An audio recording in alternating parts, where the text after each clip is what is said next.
Have you ever felt a shadow watching you from behind your own destiny? A breath on the back of your neck, a whisper in the silence, as if fate itself were alive, choosing your path before you could take a single step. If you have, then tonight's story may feel hauntingly familiar. Welcome, traveler of the night.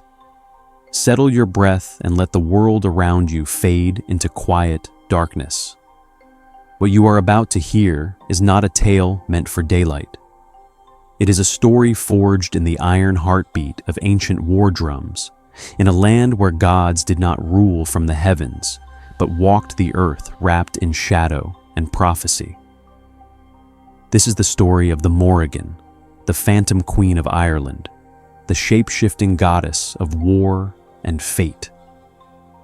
She was not a gentle deity, not a comforting mother, but a sovereign force of nature, the dark mirror in which warriors glimpsed their final breath, and kings discovered whether they were chosen or merely pretending to be. Her wings blotted out the moon on the eve of battle.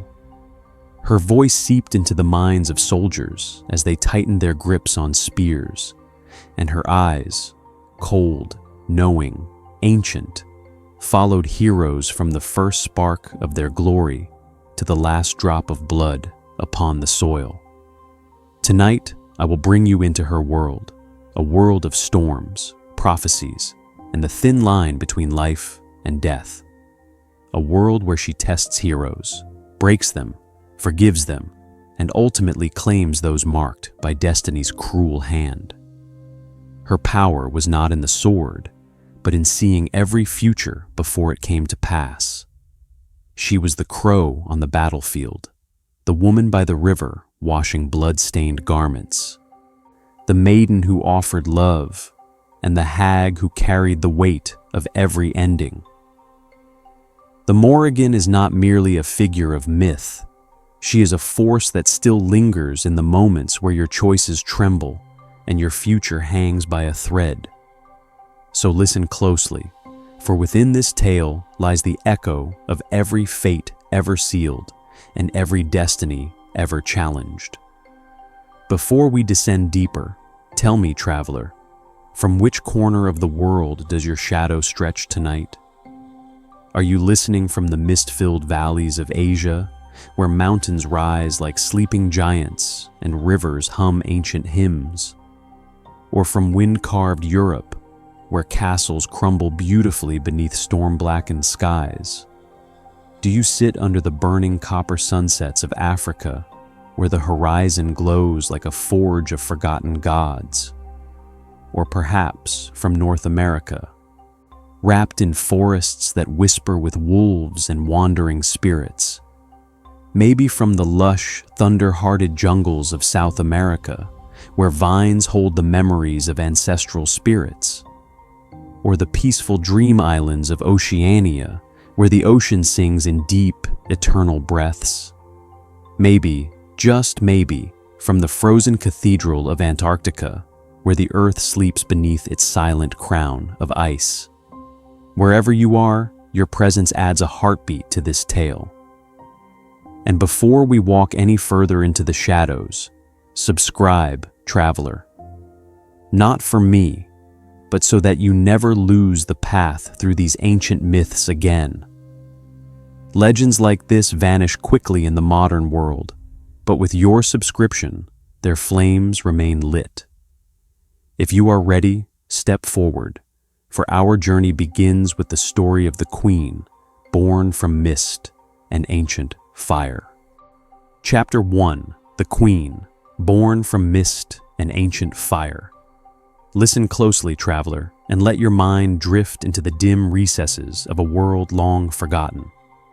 In the time before cities rose and kings carved their empires from stone, Ireland lay as it always had, wild, untamed, and alive with magic. Rivers ran like silver threads under moonlight, whispering secrets to the stones. Forests stretched endlessly, their shadows curling like living fingers, and the wind carried voices from realms unseen. Here, the land itself breathed, and every hill and hollow held memory of beings older than men.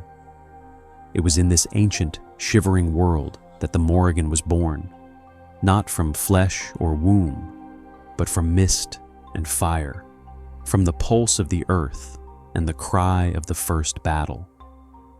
She did not come quietly, for no power such as hers could ever arrive in silence. The air itself seemed to bend around her, shivering at the weight of her presence.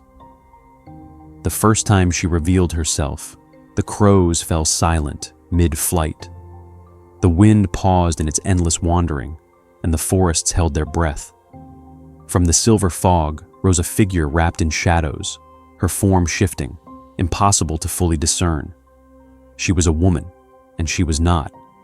She was crow and hag, maiden and crone, all at once and none completely. And yet, even in her incompleteness, there was majesty. There was inevitability. Some say she was born from the sorrow of the land itself, that the earth had cried for justice, for vengeance, for the shaping of fate. And from that cry she emerged, radiant and terrible. Others whisper that she came from the union of all battles that had ever been fought, the rage of warriors, the terror of those who had fallen, the whispered prayers of kings, and the curse of the dying. Perhaps it was both. Perhaps it was something neither man nor God could fully comprehend. What is certain, traveler, is that from the moment she opened her eyes, black as storm clouds, sharp as the edge of a spear, the world knew her name, even before it was ever spoken. Her early days were not of leisure or play. She moved among the Tuatha De Danann, the ancient race of gods and spirits, and immediately marked herself apart. Other beings sought to charm, to woo, to prove themselves through feats of strength or wisdom. She did none of these. She merely watched. Her eyes, deep and cold as the northern rivers, missed nothing. She learned the rhythm of battle before her feet ever touched the soil. She listened to the whispers of fate in the rustle of leaves and the murmur of streams. And already, the first threads of her dominion began to weave themselves. The Morrigan's power was subtle, but absolute. Where she walked, shadows deepened unnaturally, yet it was never for show. Birds fell silent as if paying homage. Wolves paused mid-howl, their fur bristling, their eyes wide with the recognition of an ancient authority. Soldiers, even the bravest of men, felt her presence as a weight upon their hearts. Some swore they could see the first spark of their death in her gaze, as though she were the mirror reflecting the future that none could escape. Yet she did not delight in fear. Fear was merely a tool, a signpost. Her purpose was far grander: to shape destiny, to test heroes, to decide who would rise and who would fall. And oh, how the land trembled beneath her will. Even before the Morrigan could speak a word, the forests and hills themselves bowed to her. Trees leaned slightly as she passed, rivers curved to flow nearer to her steps, and the wind seemed to bend its songs to her favor.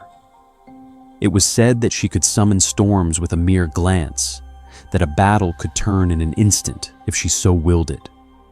And yet, she was not omnipotent. The Morrigan thrived on choice, on the tension between free will and destiny.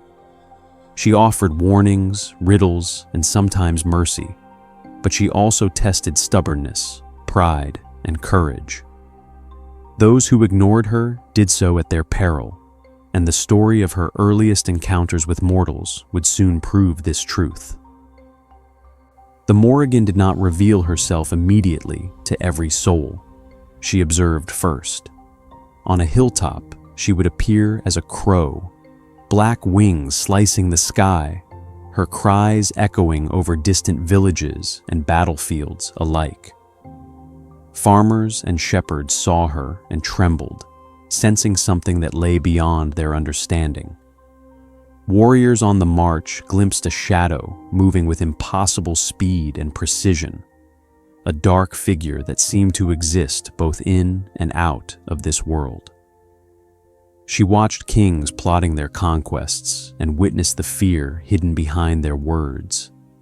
And where she lingered, fate bent, subtly at first, and then inexorably, toward her will. Her early deeds were as much whispered legend as they were action. She would appear before a great hero, testing his courage, his wisdom, and his humility. She might appear as a beautiful maiden, offering guidance or love, only to shift mid-glance into a hag, teaching that appearances deceive and that power is rarely gentle. Sometimes she would take the form of a crow perched on the edge of a battlefield, observing quietly as men and women clashed, their lives weighing in the balance. And when the battle concluded, she would be seen feeding on the fallen, not as a monster, but as a necessary force, ensuring the cycle of death, rebirth, and honor remained unbroken. Legends tell us that the Morrigan's presence shaped not only battles, but entire nations. Kings and chieftains who defied her guidance found their empires crumble. Warriors who heeded her warnings achieved glory far beyond their peers. And those who approached her with humility, respect, and courage sometimes glimpsed a mercy unknown in any other being, a fleeting gift of life, or a whisper of guidance that would ripple across their destiny.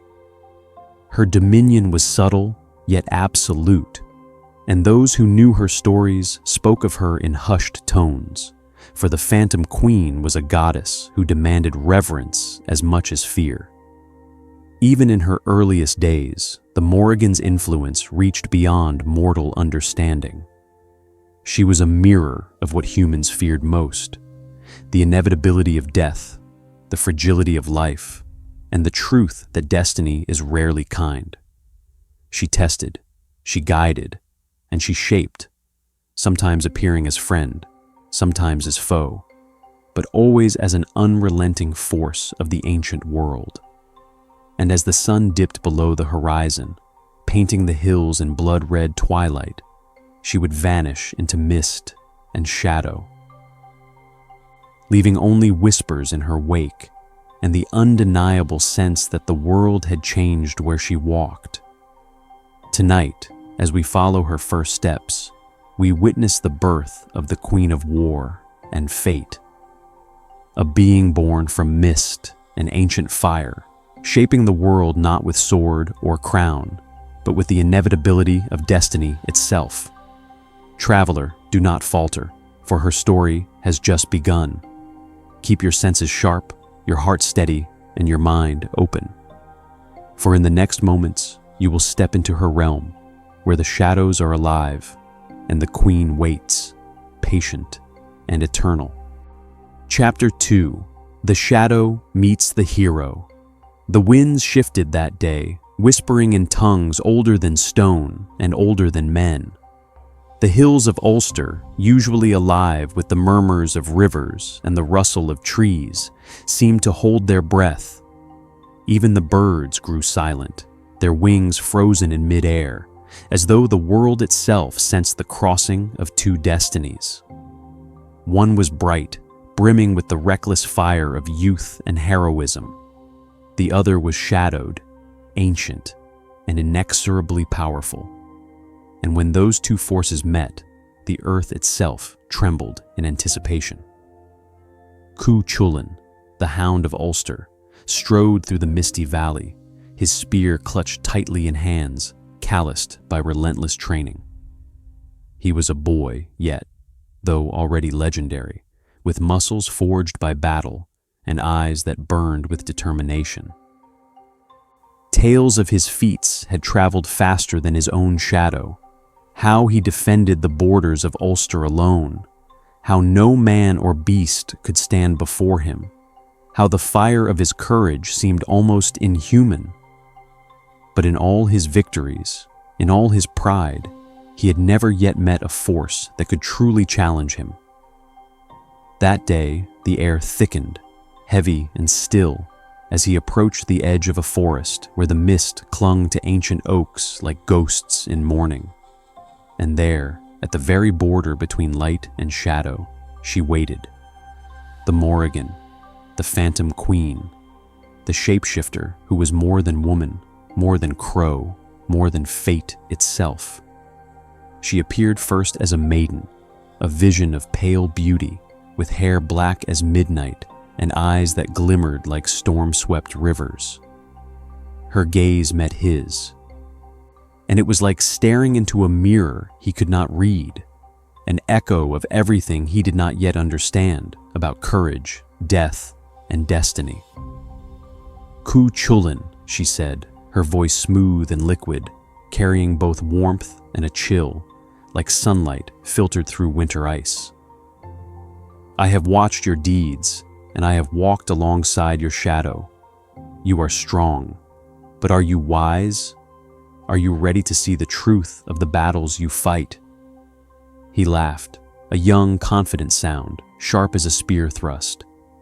"Truth is for poets and priests. I fight, I win, and I live. That is all that matters." Her lips curved, almost imperceptibly, and a crow alighted on a branch behind her, cawing softly, as if agreeing and mocking at once.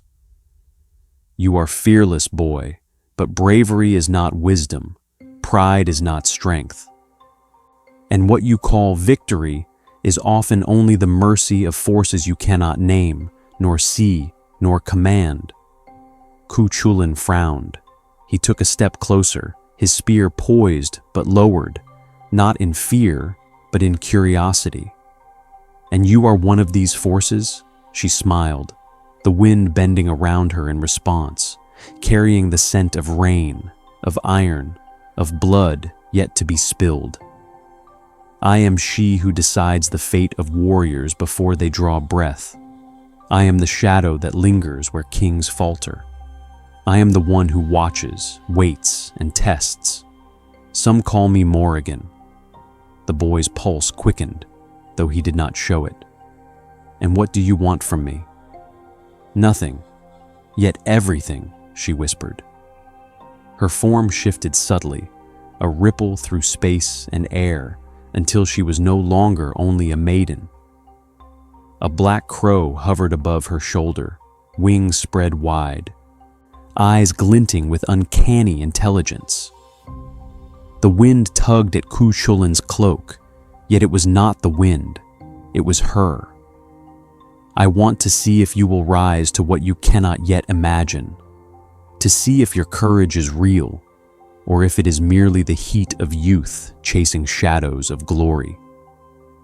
He felt the weight of her gaze as a tangible force, pressing down on his chest. Every nerve trembled, though he would not admit it. And in that moment, something strange happened, a flicker of fear, fleeting but undeniable, that he had never experienced before. The Morrigan was no ordinary woman, no ordinary spirit. She was the mirror of destiny itself, and he, for the first time in his life, felt reflected. "I do not fear shadows," he said, steadying his voice. "And I do not kneel to women who call themselves goddesses." Her smile deepened, sharp and knowing, like the curve of a scythe in moonlight. "You will learn, boy, that shadows are not to be conquered, and goddesses do not kneel, but they do watch and they wait, and sometimes they test." She raised a hand, and the crow leapt into the mist, circling above him, wings cutting the fog like blades. "Watch carefully, Cú Chulainn. Every choice you make now, every step you take, will ripple through the threads of your life. And I will be there, unseen and seen, testing the metal of your soul." He tightened his grip on the spear.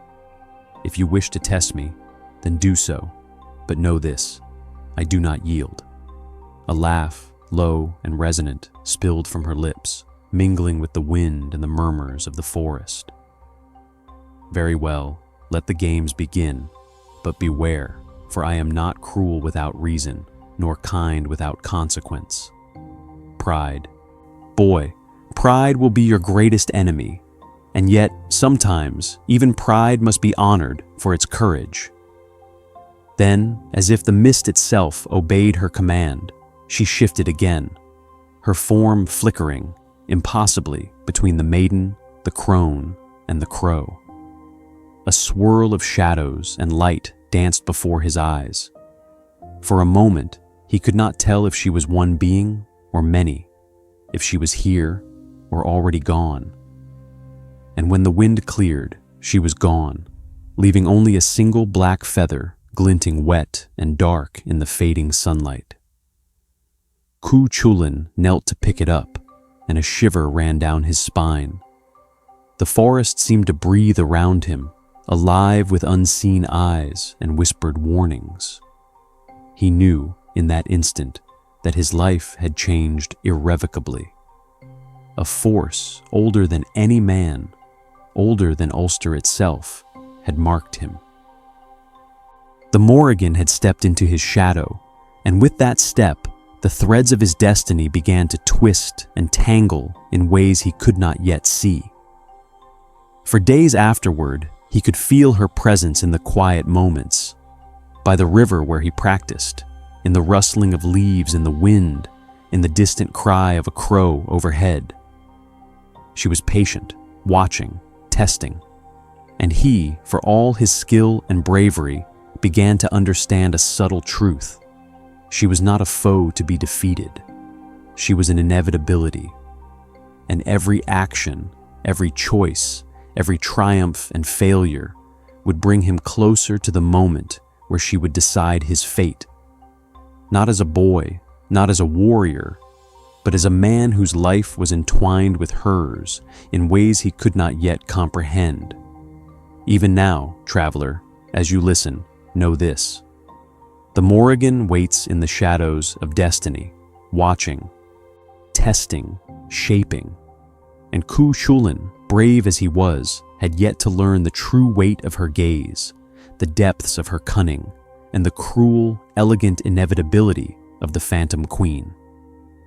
His story had begun, but so had hers, entwined with his, a shadow trailing the fire of his youth, guiding him toward a destiny that would burn brighter than any battlefield and darker than any night.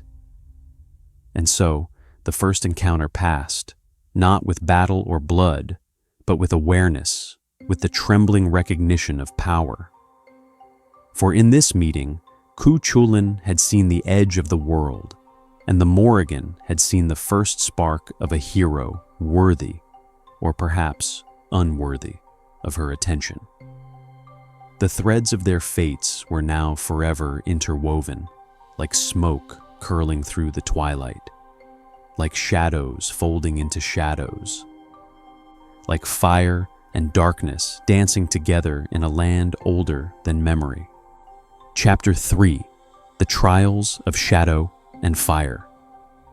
The mist had thickened by dawn, curling through the valleys of Ulster like living smoke. The wind carried whispers, soft and sinister, as though the earth itself had grown wary. Cú Chulainn, the Hound of Ulster, strode forward with the confidence of youth, yet beneath it lurked a tension he could not name. The encounter with the Morrigan had left a mark upon him, subtle but undeniable. A shadow in the corner of his vision, a weight pressing upon his chest, a shiver running along his spine whenever the wind carried the cry of a distant crow. He thought he understood her once. He was wrong. For the Morrigan is not a being who simply reveals herself. She tests. She bends reality to observe courage, cunning, and pride, and in doing so, she shapes the destinies of mortals as easily as rivers carve stone. That morning, Cú Chulainn noticed something strange as he approached a small clearing. A cow, pale as mist, grazing quietly among the heather. Its eyes, black and unnervingly intelligent, followed his every step. He frowned, lowering his spear. "Stray cattle," he muttered to himself. "Nothing more." But as he reached out, the cow stamped its hooves violently, scattering the surrounding grass and revealing sharp, unnatural horns. In an instant, the serene animal had become a creature of chaos, charging at him with a force that seemed impossible for its size. Cú Chulainn dodged with the speed of a striking hawk, the earth trembling under the beast's hooves. But even as he regained his balance, the mist shifted again, and the cow's form dissolved into that of a massive wolf, its eyes glowing with unholy fire. The forest around him seemed to shrink, the trees bending and twisting as if leaning closer to watch the unfolding spectacle. And then, with a flicker of shadow and a sigh of wind, she revealed herself fully. The Morrigan, her hair dark as midnight, her gaze sharp as a blade, watching him with amusement hidden beneath the weight of centuries. "You see, Cú Chulainn," she said, her voice like silk dragged over steel. "Strength is nothing without vigilance. Courage is meaningless without wisdom. Pride blinds even the brightest hero." He gritted his teeth, raising his spear once more. "If this is a test, Morrigan, know that I do not falter before beasts, illusions, or shadows." Her laughter, soft and terrible, filled the air, vibrating through the fog and the trees, weaving into the rhythm of the river nearby. "You do not falter yet, boy, but there are many forms to courage and many forms to defeat. Today, I will show you that even the strongest man can stumble when he fails to perceive what is truly before him." The first trial had begun. She vanished like smoke, only to reappear as a small, writhing eel slithering across the muddy banks of a stream. Cú Chulainn's eyes widened, and instinct took over. He leapt forward, grasping it with both hands. The creature twisted, almost impossibly, slipping free again and again until he realized that his strength alone would not conquer this test. With a sudden shift, the eel transformed into a sleek, black crow, wings beating against the wind, its eyes glinting with intelligence far beyond any mortal creature. It cawed mockingly, circling overhead, and Cú Chulainn felt a chill he could not explain. "You are clever, but cleverness alone will not serve you," she murmured, her voice carried by the breeze. "Observe, adapt, understand. Only then will you pass." He breathed heavily, aware that the forest itself seemed to pulse with her presence. Every step forward brought the sense that the shadows were alive, that every leaf, every stone, every whisper of wind might conceal her judgment. And yet, he pressed on, his resolve hardening like steel forged in fire. This was the essence of heroism, not the avoidance of fear, but the mastery of it, the willingness to confront the impossible and the unknown. The next test was crueler still. She appeared as a hag, stooped and wrinkled, leaning on a gnarled staff that seemed to pulse with some dark energy. "You think yourself untouchable, boy," she hissed, eyes gleaming with unnatural light. "But there are depths to fear you have never known. Even your courage will falter when the shadows reach into your very soul." The trees around him darkened unnaturally, their branches curling like skeletal fingers. The ground seemed to twist beneath his feet, forming shapes he could not recognize, faces of fallen warriors, twisted and silent, their mouths open in eternal screams. Cú Chulainn steadied himself, grasping his spear as though it could pierce the very air around him. He had faced countless foes, creatures of man and beast alike. Yet this was unlike any battle he had known. This was a confrontation with fate itself. "You are not here to destroy me," he said aloud, voice steady though his heart raced. "You are here to teach me, and I will learn." The hag tilted her head, considering him, and for the first time there was no mockery in her gaze. "Perhaps," she said, "perhaps you have the courage to see. But courage alone will not carry you through all trials.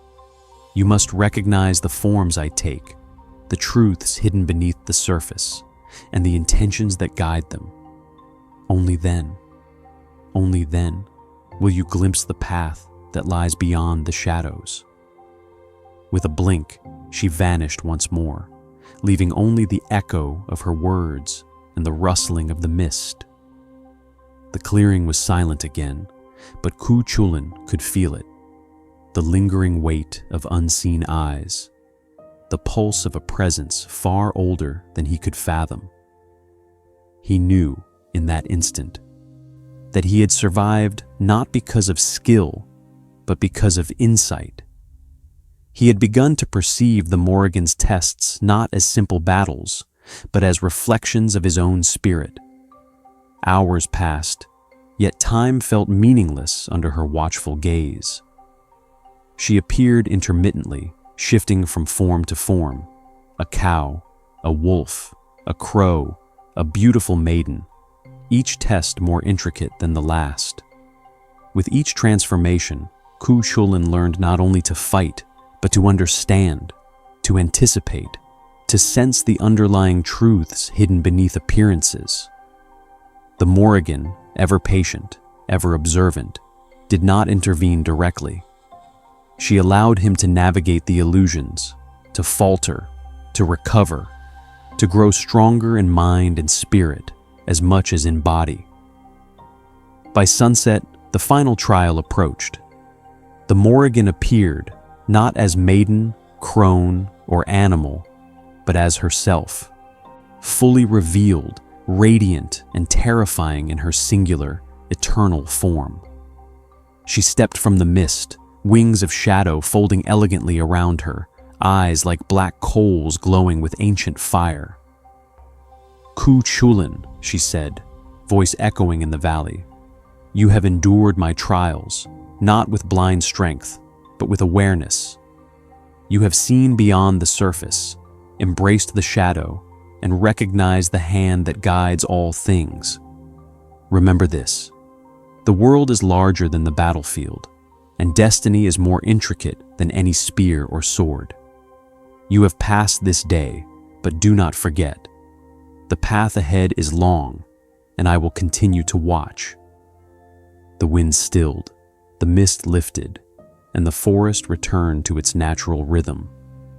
The trials had ended, but their mark on Cú Chulainn was indelible. He had faced fear, illusion, and cunning far beyond the strength of mortal men. And though he had emerged triumphant, he now understood that courage alone would never suffice against a force as ancient, as patient, and as unfathomable as the Morrigan. As he looked to the horizon, a single black crow perched atop a distant tree, its gaze fixed unwaveringly upon him. He knew she was still there, unseen and seen, her presence a constant, shadowed reminder of the tests yet to come. And in that silent acknowledgement, he felt the stirrings of a respect, perhaps even a fear, unlike anything he had experienced before. He had met the Phantom Queen, he had endured her trials, and he had survived. But the true dance of shadow and destiny was only beginning. And so, traveler, remember this: courage may carry a hero through battle, strength may carve kingdoms from the earth. But the Morrigan tests not the body, not the blade, but the very soul. And Cú Chulainn, for all his might, had taken the first step into a world where shadows held as much power as fire, and where destiny moved with the patience of eternity itself. Chapter 4: Temptation and the Edge of Fate. The sun had long vanished behind the jagged hills of Ulster, leaving the valleys bathed in twilight and shadow. A quiet hush settled over the land, the kind of silence that presses against the eardrums and makes every heartbeat feel like a drum of warning. Cú Chulainn moved cautiously, spear in hand, senses sharpened to the whisper of leaves, the distant cry of a wolf, the subtle vibration of wind against stone. Yet even in this heightened awareness, he felt it, the presence of the Morrigan, patient, unyielding, watching. She did not announce herself with grand displays this time. No beast, no sudden storm. She had learned that the strongest lessons are not always taught with violence. The first test of the night came quietly. A path appeared before him, shrouded in mist. Winding through an ancient grove of oaks twisted by centuries of wind and storm. The forest seemed alive, watching him, guiding him, or perhaps entrapping him. Every branch, every shadow seemed to hum with anticipation. And then he saw her, a woman sitting upon a fallen tree, cloaked in deep green and silver, eyes like molten night. Her hair cascaded over her shoulders, and her presence radiated warmth, yet beneath it lingered something he could not name. A chill, a warning, a promise. "Cú Chulainn," she whispered, voice smooth as river stones. "You have grown strong, but strength alone will not carry you through what comes next." He tightened his grip on the spear. "I have survived every trial you set before me. I am ready for what comes." She smiled faintly, a curve both alluring and dangerous. "Ready? We shall see." True courage is tested not when swords clash, but when the heart and mind are called to their limits. With a breath, the air shimmered around her, and the world changed. The forest disappeared. In its place lay a village, silent, deserted, with smoke curling from long dead chimneys. Children's laughter echoed faintly, yet no one appeared.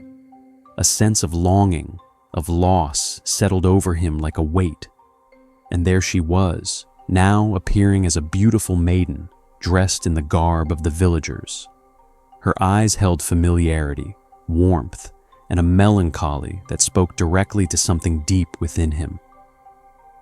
"You are far from home, Cú Chulainn," she said softly.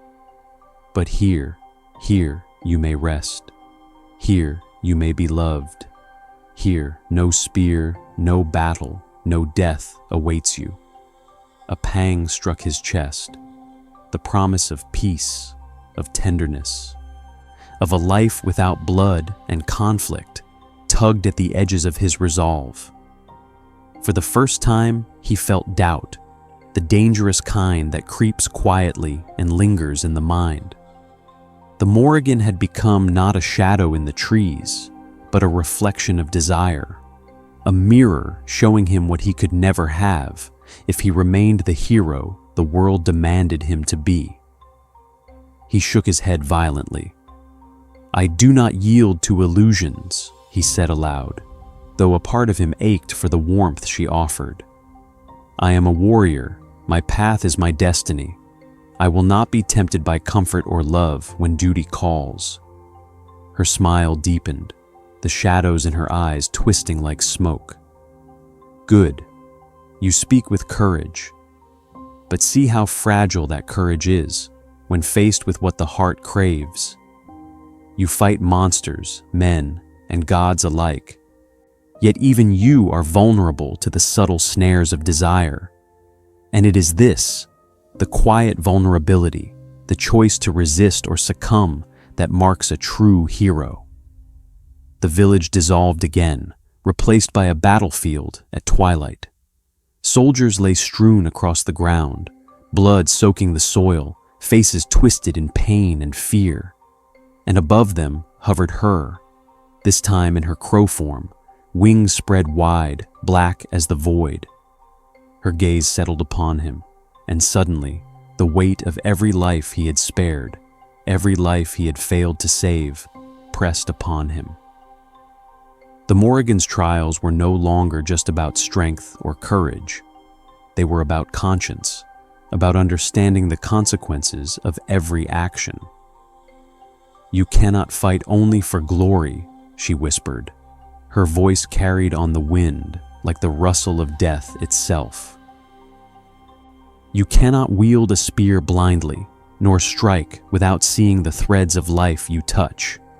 Every choice bears a price, and every heart, even one as brave as yours, can be broken if you fail to see the truth behind the shadows." Cú Chulainn staggered, the world tilting around him.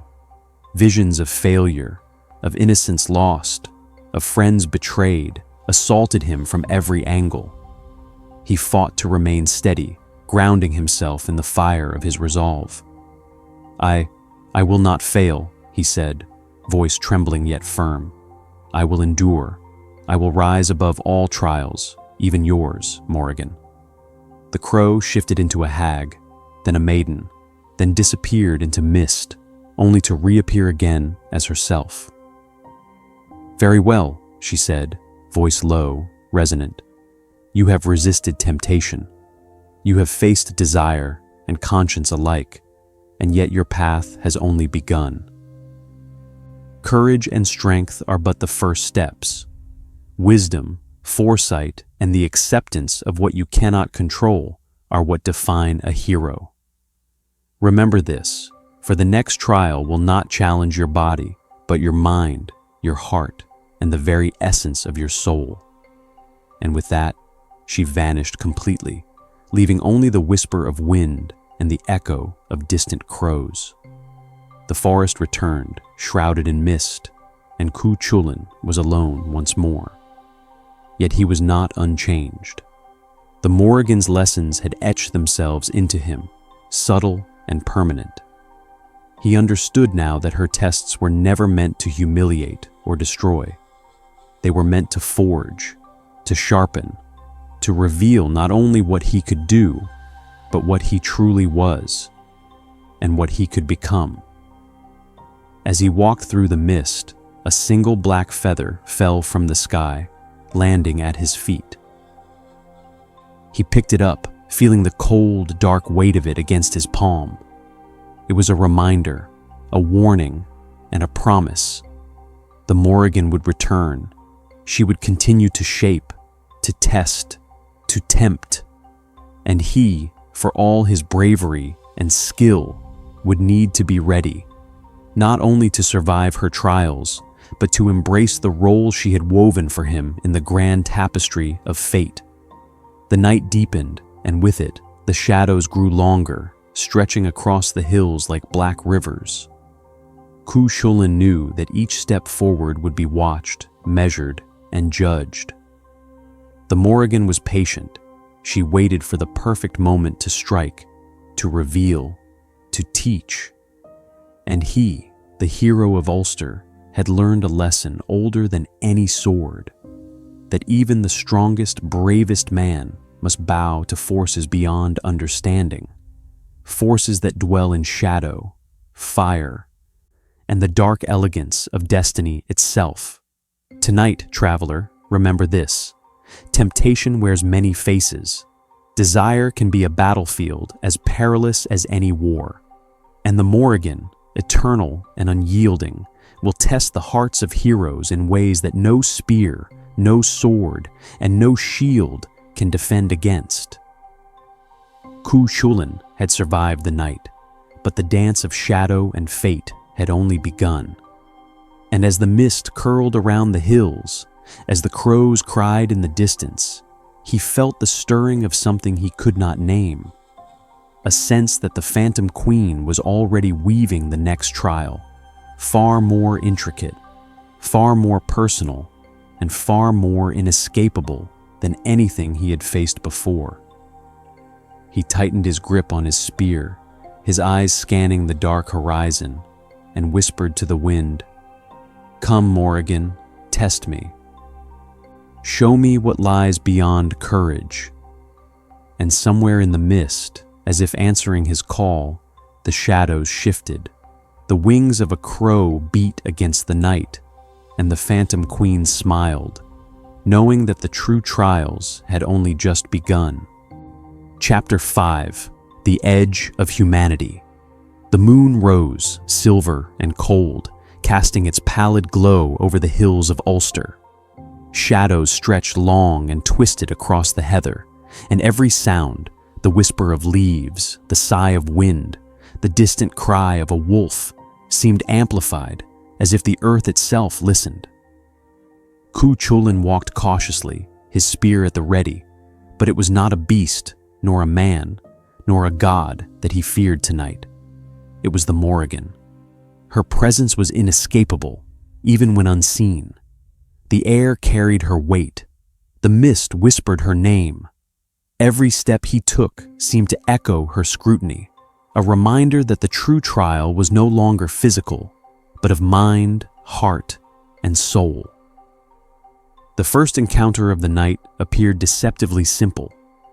A path led him into a grove, where firelight flickered in the mist. There, 3 figures waited, a mother, a child, and a man, each familiar, each distorted in ways that unsettled him. The mother's eyes were pleading, the child's voice called his name, and the man bore a striking resemblance to himself, yet twisted into something cruel, something he feared becoming. The Morrigan appeared at the edge of the clearing, her form half hidden in shadow, wings spread like the night itself. "Cú Chulainn," she whispered, her voice threading through the trees like smoke. "Look upon what could be and tell me, do you have the courage to act when every choice carries ruin? You have fought beasts, men, and gods alike. But can you confront the truths within your own heart?" He gritted his teeth, stepping forward. "I will not falter. I do not yield to illusions, nor to shadows. Show me what I must face." At once, the mother's face twisted, her pleading turning to accusation. "You have abandoned us," she cried. The child's voice shifted into sobs, repeating his name over and over. "Cú Chulainn. Why?" And the man, this warped reflection of himself, raised a spear and advanced, eyes burning with hatred and familiarity. Cú Chulainn's heart raced. He raised his own spear, but as he moved to strike, the figures vanished, leaving only the echo of their voices in the mist. He staggered, feeling a weight he had never known: guilt, doubt, fear. This was the Morrigan's design. She did not test strength nor skill. She tested the very soul of a hero. Could he endure the reflection of what he might become, of what he might fail to protect without faltering? "You feel it," she whispered, stepping from the shadows into her full, terrifying form. Wings of darkness unfurling, eyes burning like coals beneath a storm-tossed sky. The burden of choice, the inevitability of consequence. Every warrior fears it, yet you must learn to bear it. Strength without understanding, courage without wisdom, will not save you. He sank to his knees, chest heaving. I see it, I understand. But how does one endure such weight?" Her smile was cruel, yet strangely instructive. By seeing beyond fear, by embracing the darkness without letting it consume you, you must act, even when every path leads to suffering. You must choose, even when the choice itself is a torment. This is the edge of humanity, Cú Chulainn, and tonight you stand upon it. The forest around him shifted once more, as if breathing. Shapes emerged from the mist, fallen warriors, faces of friends he had loved, enemies he had slain, all crying out in accusation or mourning. Their voices merged into a cacophony that rattled his very soul. Every lesson of the Morrigan, every trial endured, every shadow faced before, none could have prepared him for this. And yet, he rose, trembling, eyes wet, but resolute. He stepped forward into the chaos, spear held high, not to strike, but to pierce the veil of fear itself. "I will not be broken," he said, voice echoing against the hills. "I will bear the weight of what must be, and still stand." A hush fell over the clearing. The shadows recoiled, the mist stilling, and the Morrigan's figure solidified before him, magnificent and terrible. "You are strong, Cú Chulainn," she said, her voice carrying both approval and warning. "Yet strength alone does not define a hero. You have seen the faces of your own failures, felt the echo of what could be, and still chosen to act. This is a beginning. But the path ahead grows darker, for each choice you make reverberates beyond your understanding." She shifted again, becoming a maiden of ethereal beauty, one hand outstretched. And now, the ultimate test, temptation, desire that will twist courage into folly and wisdom into arrogance. You must resist what you most crave, or surrender to forces far older than man, older than kings, older than even Ulster itself. Cú Chulainn felt it immediately, a pull deep within him, an ache of longing he could not name. Before him lay a vision of home, of love, of peace. A life without bloodshed, without endless battle, without the weight of destiny pressing upon every step. Every fiber of his being ached toward it, yet he remembered her words. To yield now would be to betray the hero he had sworn to become. "I cannot," he whispered. "I will endure, no matter the cost. I am a warrior. I am bound to my path." The Morrigan's eyes, dark and infinite, softened just enough to hint at approval. "Then you walk as a hero should, not for comfort, not for glory, but for the understanding of what it means to face destiny and choose, even when no choice is easy. Remember this, Cú Chulainn. All heroes face darkness, but few endure the shadows within themselves. You have glimpsed it, and you have not faltered. That is your triumph tonight." With a sigh, she stepped back into the mist, wings unfurling like the night itself. The forest returned to its natural stillness, the phantom visions fading into whispers carried by the wind. Cú Chulainn sank to his knees once more, exhausted in body and soul, yet strengthened in a way no battle could achieve. He had faced temptation, guilt, and fear, and emerged with his courage intact, tempered like steel in the forge of shadow. He gazed at the horizon, the first pale light of dawn bleeding across the hills. Somewhere, a crow took flight, its cry slicing through the morning air. He knew it was her, observing still, patient, and eternal. The Morrigan had tested not just his bravery, but his heart, his mind, and the essence of what it meant to be a hero. And he, for all his pride and skill, understood something vital. The Morrigan's trials were endless, her lessons infinite, and her gaze eternal. Tonight, traveler, remember this. Heroes are not forged only in the heat of battle, nor in the clash of steel. They are forged in the crucible of choice, in the quiet moments where fear, desire, and conscience intertwine. And the Morrigan, ancient and relentless, watches from the shadows, shaping those who dare to walk the edge of fate. Cú Chulainn had survived her trials tonight, But he knew the dance was far from over. Each day, each moment, each decision would be another step into the darkness she controlled. And in that darkness, he would find not only his greatest challenges, but his truest self. He rose to his feet, spear in hand, heart pounding, and whispered to the wind, "I will face you, Morrigan. I will endure every trial, every shadow, every temptation, and I will walk my path no matter the cost." Somewhere in the mist, as if answering, the wings of a crow beat against the air, a shadowed promise of trials yet to come.